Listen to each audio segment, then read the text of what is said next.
Donc la principale qualité d'une conclusion, c'est quand elle est courte, hein. Surtout après une journée aussi longue.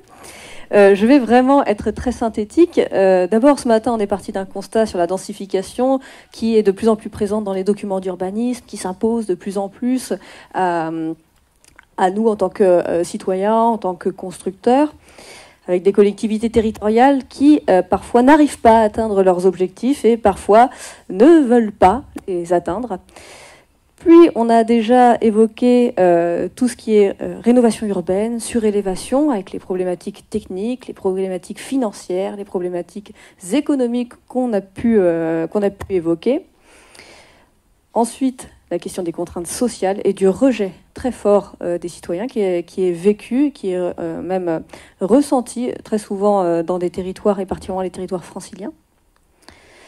La densification, elle n'a pas les faveurs toujours d'une population qui la voit comme un obstacle à ses rêves pavillonnaires, à ses rêves d'épanouissement dans des maisons individuelles avec jardin.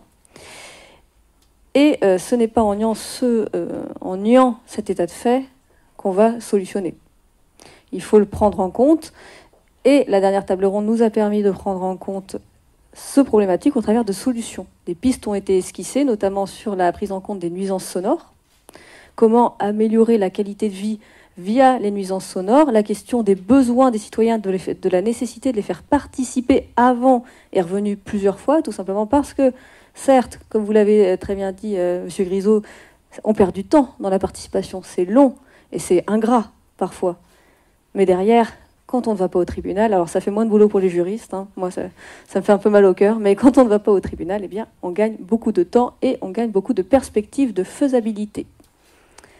Voilà, comme je vous avais promis d'être synthétique, je ne pense pas avoir menti. Et pour les remerciements d'usage, eh bien, je passe aux directrices présentes.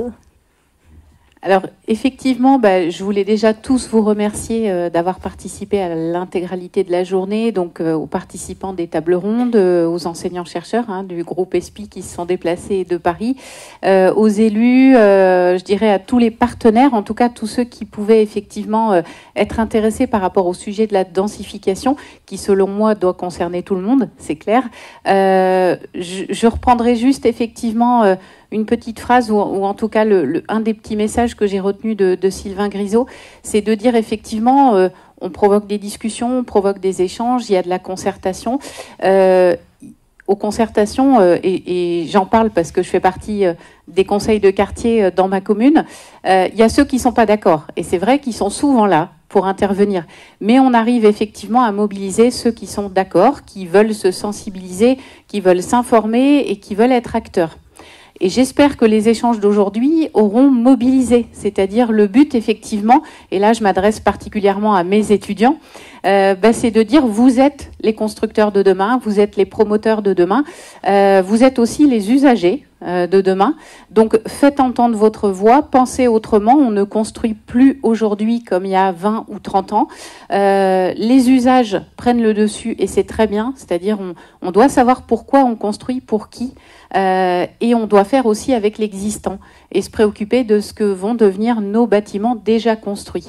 Donc il y a plein de belles idées et je pense pour mes étudiants en tout cas des sources d'inspiration. Ils sont force de proposition, alors que ce soit dans leur vie de tous les jours ou dans leurs entreprises, puisque la plupart sont alternants. Donc j'espère que le message est passé et qu'ils pourront eux aussi mobiliser. Voilà, donc merci à tous. Merci Valérie. Il faut que je termine après déjà une conclusion et des remerciements. Donc ça va être un petit peu difficile. L'espace qui me reste est très étroit, mais densification oblige, c'est bien. Je voudrais juste dire deux choses. Première chose, bien sûr, je peux renouveler les remerciements qui viennent d'être dits. Je vais le faire parce que je trouve que nous avons passé une journée absolument passionnante. Donc, merci à l'équipe d'organisation qui nous accueille sur ce campus, sur ce beau campus de Nantes. Équipe d'organisation qui est composée des enseignants-chercheurs de Nantes, qu'on ne voit pas tous ici. Les voilà, donc ils sont 3 pour le moment.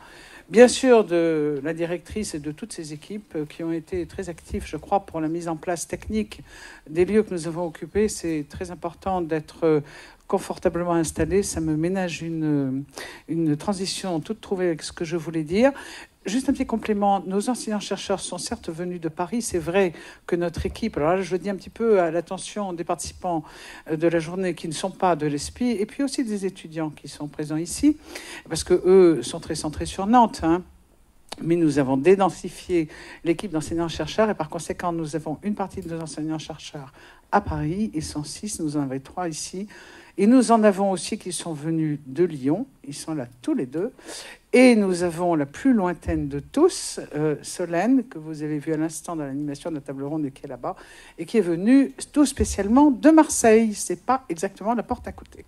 Donc voilà, vous avez découvert, et là je m'adresse vraiment aux étudiants, vous avez découvert cette équipe d'enseignants-chercheurs, vous avez pu mesurer combien ils sont à la fois sympathiques et surtout compétents, hein. Je crois qu'aujourd'hui, on a tous fait de très très belles rencontres. Je voudrais, juste pour conclure, et c'était la transition que vous m'avez ménagée sans le vouloir, rappeler 2 mots que j'ai beaucoup entendus pendant cette journée. Et pour être très franche, je ne m'y attendais pas à ce point. Donc j'ai d'abord entendu à plusieurs reprises, dans plusieurs communications, et je suis certaine que les présentateurs ne s'étaient pas concertés à l'avance, j'ai entendu le mot d'acceptabilité. D'accord ?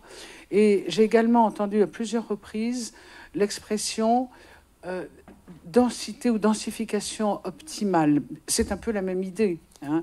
L'idée qui est là derrière, c'est que bien évidemment, si on prend le terme de densification ou la notion de densification sans regarder un peu son environnement, pardon de le dire comme ça, on risque d'être, bon d'abord d'avoir des raisonnements un peu fermés, d'être inattentif, hein, à tout ce que emporte la ville quand on s'en approche. Donc ces notions de densité raisonnée, densité optimale, acceptabilité de la densité, elles nous ouvrent, elles nous entraînent évidemment vers ces échanges, vers cette co-construction de la ville qui était évoquée dans la toute dernière communication. Donc tout ça, ça me paraît très riche et de nature à être emporté tout au long de l'année pour travailler sur ces thématiques-là. Toute dernière chose, nous en sommes à notre 2e journée d'études. Vous avez pu mesurer la richesse de nos échanges aujourd'hui. Ils sont à l'image de la richesse des échanges que nous avions déjà eus l'année dernière. Donc naturellement, une 3e journée d'études est déjà en préparation. Je n'en dis pas plus parce qu'elle demande encore à être bien précisée. Mais je peux vous assurer que c'est déjà en cours de réflexion dans les esprits des enseignants-chercheurs SPI2R. Voilà, merci à tous.